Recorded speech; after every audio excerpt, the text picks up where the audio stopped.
everyone, welcome back to this video. So today's topic is a Hindi topic और उसमें भी आज हम पढ़ने वाले हैं संधि. यस, अब अलंकार हम पढ़ चुके हैं, समास हम पढ़ चुके हैं, वर्णमाला भी हमको आती है और मुझे नहीं लगता कि हिंदी ग्रामर का कोई भी टॉपिक आपका छूटा हुआ है. जो छूट गया है वो बस यही है संधि. तो आज हम लोग संधि पढ़ने वाले हैं क्योंकि पिछले कई वीडियोस में हम हिंदी के जो इम्पॉर्टेंट टॉपिक होते हैं, जो बेसिक टॉपिक होते हैं, उन सबको कवर कर चुके हैं. So now let's start it. सबसे पहले बात करते हैं हम संधि की परिभाषा की. आखिर संधि होता क्या है? तो संधि जो होती है हमारी, इसमें होता है कि दो शब्दों के मिलने पर जब स्वरों में परिवर्तन आ जाए. यहाँ पर हम स्वर संधि की बात कर रहे हैं. वैसे किसी भी चीज़ में जब परिवर्तन आ जाता है, जब दो शब्दों को मिलाने पर एक नया शब्द बन जाता है, वो एक संधि होती है. लेकिन हम बात करने जा रहे हैं स्वर संधि की. स्वर जो संधियाँ होती हैं वो बेसिकली हिंदी में दो तरह की होती हैं. पहली होती है आपकी स्वर संधि और दूसरी होती है व्यंजन संधि. लेकिन जब संस्कृत में बात करते हैं हम संधियों की, तो वहाँ पर एक और संधि जुड़ जाती है जिसको विसर्ग संधि कहा जाता है. ठीक है, तो हिंदी ग्रामर में तो ये दो ही होती हैं, स्वर संधि और व्यंजन संधि. अब इसमें भी हमारा टॉपिक है आज का स्वर संधि के बारे में. ठीक है, व्यंजन संधि के बारे में अभी हम नहीं पढ़ने जा रहे हैं. आज सिर्फ हम स्वर संधि के बारे में पढ़ेंगे. और स्वर संधि के जो भेद होते हैं वो कितने होते हैं? वो होते हैं हमारे 5. ठीक है, पहली संधि होती है हमारी दीर्घ संधि, दूसरी होती है गुण संधि, तीसरी होती है वृद्धि, चौथी होती है यड़ एंड लास्ट होती है हमारी अयादि संधि. अब ये तो हो गई संधि की बात. हमने संधि जान ली, संधि के भेद जान लिए और संधियों के जो भेद होते हैं उसके भी हमने भेद जान लिए. अब बात करते हैं हम इन संधियों के बारे में. अच्छा, जो आज मैं आपको पढ़ाने जा रही हूँ उसमें ये ट्रिक वाइज है. मीन्स आप कैसे तुरंत ही पहचान सकते हैं कि इसमें कौन सी संधि होगी, वो भी बिना किसी परिभाषा और उदाहरण के. झटपट तुरंत आप पहचान जाएंगे कि ये कौन सी संधि की बात हो रही है. ठीक है, और अगर इसका एक डिस्क्रिप्टिव नॉलेजेबल टॉपिक आपको चाहिए होगा देन आप मुझे इन्फॉर्म कीजिए. मैं उसके अकॉर्डिंग डिस्क्रिप्टिव वीडियो के बारे में बाद में बात करेंगे. ठीक है, तो नाउ लेट्स स्टार्ट इट.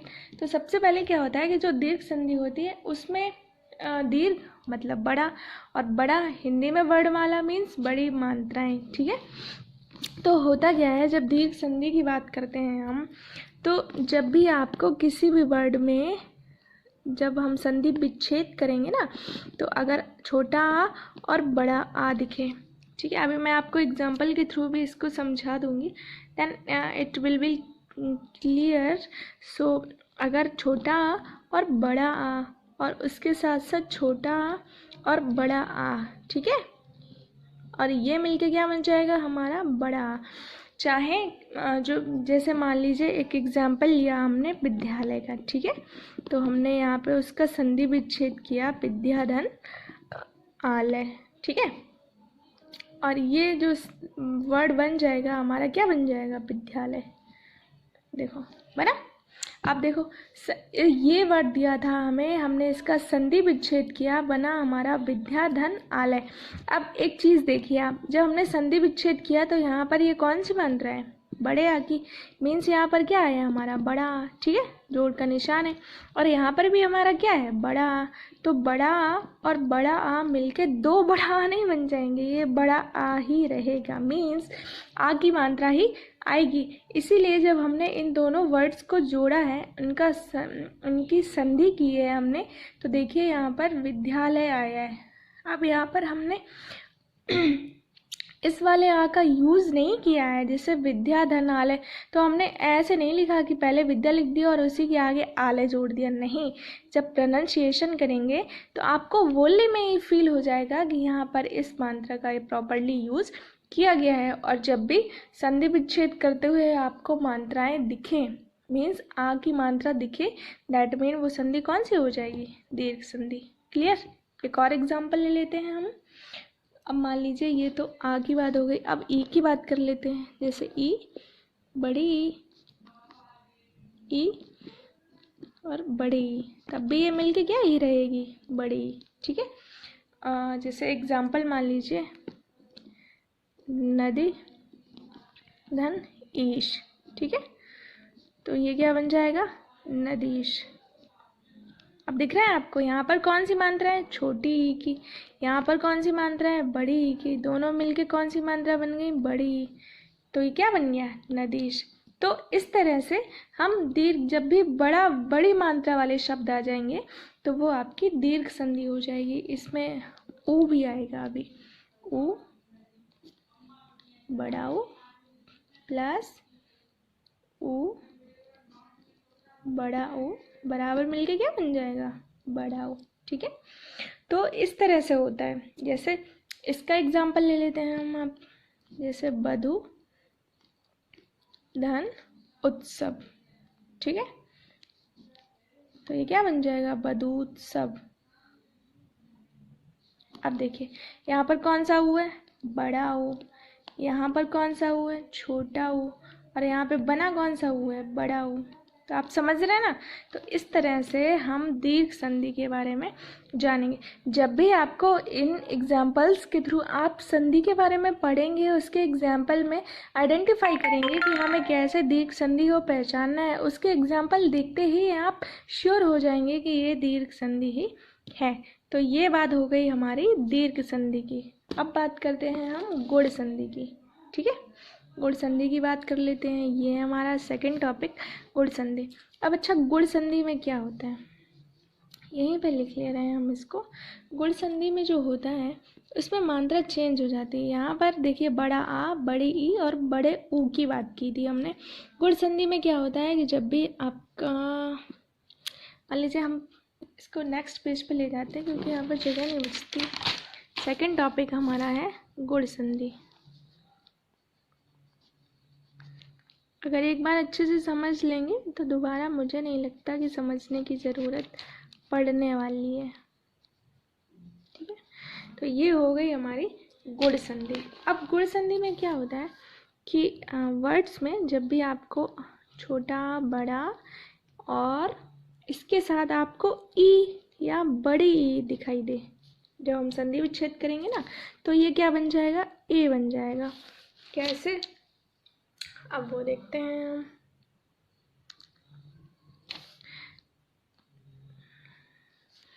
जैसे मान लीजिए एग्जाम्पल लिया हमने नर धन ईश।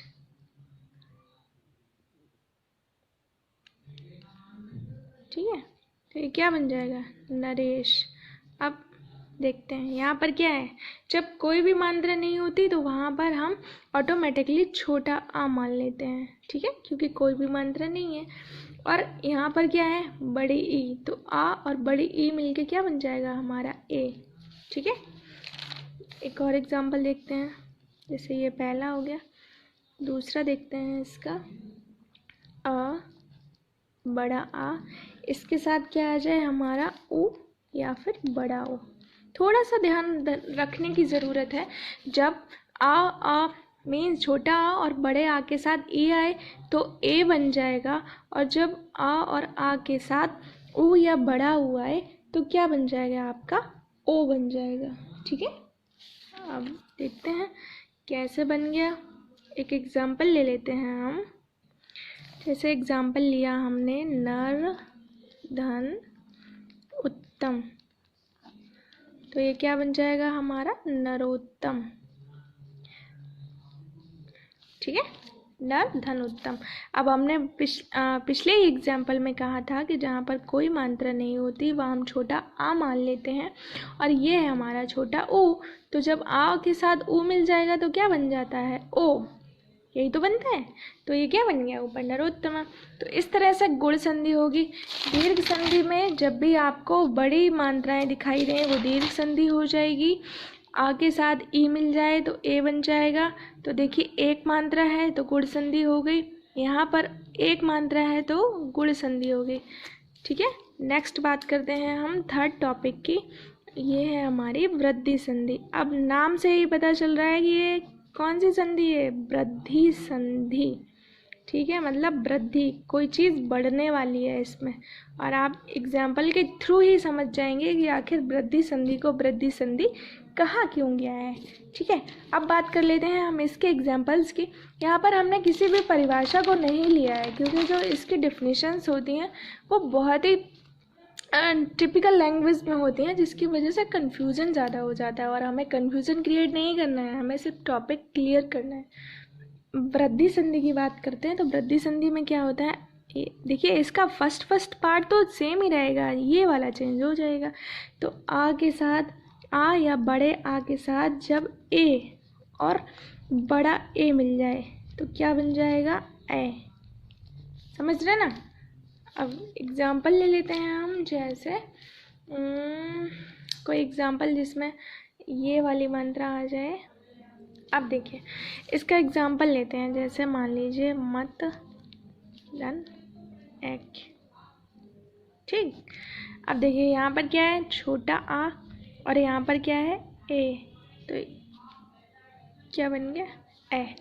तो इसका एग्जाम्पल क्या बन जाएगा, मत एक। ठीक, दूसरा देखते हैं।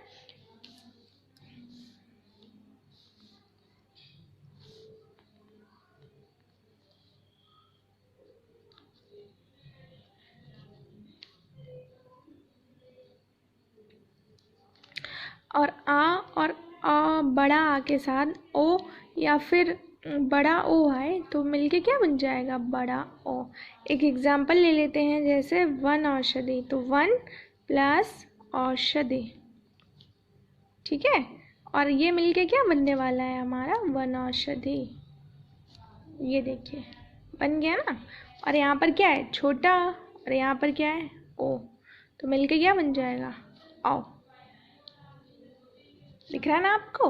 तो अब देखिए गुण संधि में एक एक मात्रा थी, यहाँ पर देखिए नरेश और यहाँ पर नरोत्तम। लेकिन वृद्धि संधि में वही मात्राएं बदल गई हैं, मीन्स एक से दो हो गई हैं, वृद्धि हो गई है ना।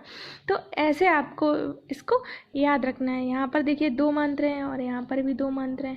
तो गुण संधि और वृद्धि संधि में बहुत ही थोड़ा सा डिफरेंस होता है, बस थोड़ा सा याद रखने की ज़रूरत होती है।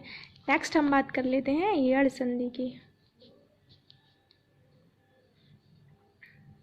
इस वीडियो को ही अगर आप एक दो बार और देख लेंगे तो आपको इसको याद करने की ज़रूरत नहीं पड़ेगी, क्योंकि समझने से ही आपको ये आएगा और रटने की ज़रूरत तो बिल्कुल भी नहीं। अब यड़ संधि में क्या होता है, यड़ संधि जो होती है हमारी, वो छोटी ई बड़ी ई के साथ या फिर छोटा ऊ और बड़े ऊ के साथ जब मिल जाता है क्या, ऋ आपका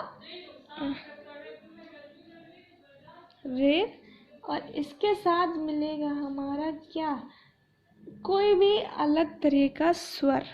ठीक है, इन सारे स्वरों को छोड़ के ई ऊ र को छोड़ के कोई भी स्वर मिल जाता है तो इनका कन्वर्जन जो होता है वो क्या होता है। जब मान लीजिए जैसे ई, छोटी ई और बड़ी ई के साथ कोई अलग स्वर मिला तो वो क्या बन जाएगा, या। ठीक है, ऊ के साथ कोई स्वर मिला तो वो क्या बन जाएगा, व। रे के साथ कोई स्वर मिला तो वो क्या बन जाएगा, र। और जो हमारा र होता है ना, इसके साथ जब कोई स्वर मिल जाएगा तो वो हमारा हो जाएगा ल। ठीक है, फिर से देख लीजिए, यड़ संधि जो हमारी होती है इसमें छोटी ई और बड़ी ई के साथ जब कोई और स्वर मिल जाता है तो वो बन जाएगा हमारा या। छोटा ऊ और बड़े ऊ के साथ कोई दूसरा स्वर मिलता है तो वो हमारा बन जाता है व। ऋ के साथ कोई स्वर मिल जाता है तो वो हमारा बन जाता है र। और ल के साथ कोई स्वर मिल जाता है तो वो हमारा बन जाता है ल। ठीक है, अब इसका एग्जाम्पल देख लेते हैं फटाफट से कि आखिर ये होता कैसे है। अब जैसे देखिए इसका एग्जाम्पल लेते हैं, जैसे इति देन आदि। ठीक है, तो ये क्या बन जाएगा, इत्यादि। अब देखिए यहाँ पर क्या है, हमारी छोटी ई और यहाँ पर क्या है, आ। तो ये क्या बन गया, मीन्स या। ठीक है, अब मैंने कहा था ना कि जब भी छोटी ई और बड़ी ई के साथ कोई दूसरा स्वर मिल जाएगा तो वो हमारा य में कन्वर्ट हो जाएगा। इसी तरह से कुछ और एग्जाम्पल ले लेते हैं हम। जैसे मान लीजिए देवी आगमन, ठीक है, तो ये क्या बन जाएगा, वह। अब यहाँ पर क्या है, बड़ी ई, और यहाँ पर क्या है, अ, तो ये क्या बन जाएगा, सॉरी, दिव्यागमन, तो ये क्या बन जाएगा, वह। तो इसी तरह से ये यड़ संधि के एग्जाम्पल्स होते हैं। अब लास्ट बात कर लेते हैं हम हमारी अयादि संधि की। अयादि संधि वीडियो तो लॉन्ग होना ही है क्योंकि ये टॉपिक ही इतना डिस्क्रिप्टिव है।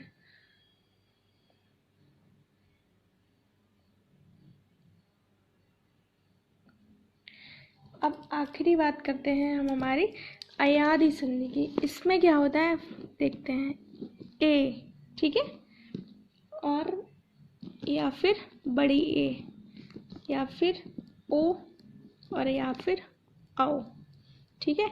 इनके साथ जब कोई स्वर मिलता है तो वो हमारा कैसे कैसे बनता है, ए के साथ कोई स्वर मिलेगा तो वो हमारा बन जाएगा आय, ठीक है। ए के साथ कोई स्वर मिलेगा तो वो हमारा बन जाएगा आय। ओ के साथ कोई स्वर मिलेगा तो वो बन जाएगा अव, और औ के साथ कोई स्वर मिलेगा तो वो हमारा बन जाएगा आव। अब इसके एग्जाम्पल देखते हैं कि आखिर ये होता कैसे है। अब देखिए एग्जाम्पल इसका, ठीक है। मैंने कहा फिर से, अब गुण जैसे कि गुण और वृद्धि में संबंध होता है वैसे ही यड़ और अयादि में संबंध होता है।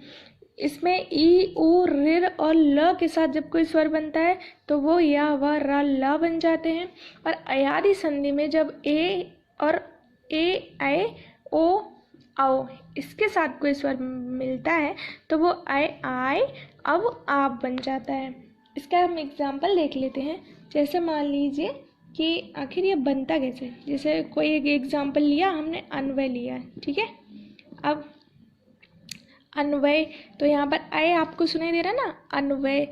अब इसका संधि विच्छेद करें तो क्या बन जाएगा, इसका संधि विच्छेद बन जाएगा, सॉरी ये तो उसका यड़ संधि का एग्जाम्पल है। कुछ और ले लेते हैं। जैसे मान लीजिए ये है नयन, ठीक है, नयन लिया हमने। अब नयन में देखो अन सुनाई दे रहा ना आपको, आय सुनाई दे रहा, नयन, नयन।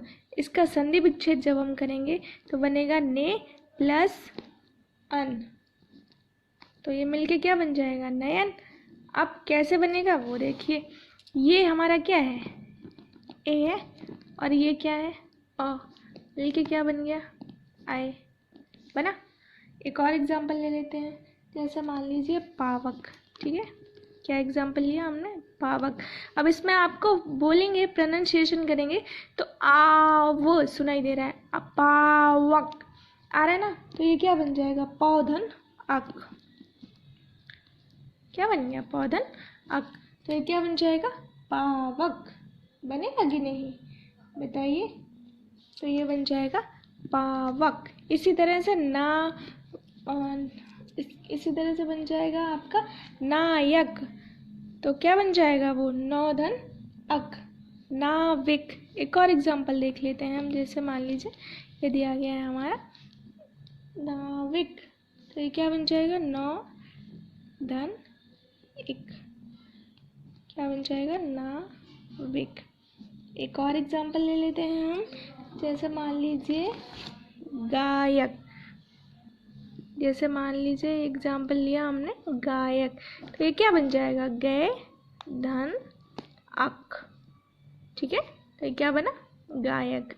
बना कैसे, यहाँ पर है हमारा ए और यहाँ पर क्या है, अ, मिलके क्या बन गया, आय। ओके, तो इस तरह से यहाँ पर हमारा संधि विच्छेद का टॉपिक क्लियर हुआ। सॉरी, संधियों का टॉपिक स्वर संधि। फिर से देख लीजिए, फटाफट से रिपीट कर देते हैं। संधि जो होती है हमारी स्वर संधि 5 तरह की होती है, दीर्घ, गुण, वृद्धि, यड़, अयादि। एग्जाम्पल लिया था, दीर्घ संधि में जब भी बड़ी मात्राओं में शब्द आएंगे तो आप उसको जैसे बड़ा आ, बड़ी ई और बड़ा ऊ, तो वो संधि हो जाएगी हमारी दीर्घ संधि। इसके बाद हम बात करते हैं गुण संधि की। गुण संधि के एग्जाम्पल्स में जब भी आपको एक मात्रा दिखाई दे, जैसे देखिए नरेश और नरोत्तम, तो वो हो जाएगी हमारी गुण संधि। गुण संधि से जब आप आगे बढ़ेंगे तो इसमें मात्राएं बढ़ जाएंगी, जिसको हम वृद्धि संधि कहते हैं। यहाँ एक मात्रा थी, देखिए यहाँ पर 2 मात्रा हैं, यहाँ पर एक मात्रा थी, यहाँ पर 2 मात्रा हैं। गुण से वृद्धि में आएंगे तो मात्राओं की वृद्धि हो जाएगी, जिसको हम वृद्धि संधि कहते हैं। यड़ और अयादि में भी एक संबंध होता है, वो देखिए आप, जैसे यहाँ पर छोटी ई, छोटा ऊ और ऋ और ल के साथ जब कोई स्वर बनता है तो क्रमशः वो य, व, र, ला में कन्वर्ट हो जाते हैं। और अयादि संधि में जब ए, ऐ, औ, औ इसके साथ कोई स्वर मिल जाता है तो वो क्रमशः ऐ, आय, अब आव में कन्वर्ट हो जाते हैं। ठीक है। यड़ संधि के शब्दों में जब आप उसका प्रोनाउंसिएशन करेंगे, उच्चारण करेंगे, तो आपको फील होगा कि उसमें य, व, र, ल का वर्ड, उसका उच्चारण आ रहा है कि नहीं, तो वो आप पढ़ते ही समझ जाएंगे। जैसे इत्यादि, इसमें या आ रहा है ना, द्रव्यागमन वो आ रहा है ना, तो ये हो गई यड़ संधि। और आय, आय, अब, आव, आए, तो जैसे नयन, गायक, पावक, नाविक, है ना, तो इस तरह अयादि संधि होती है। I hope all you cleared with this topic. Thanks for watching this video. If अगर 1% आपको ये समझ नहीं आता है, then please keep watching with it repeatedly, that's why ये आपको समझ आ जाए। Thanks for watching this video. Till then take care.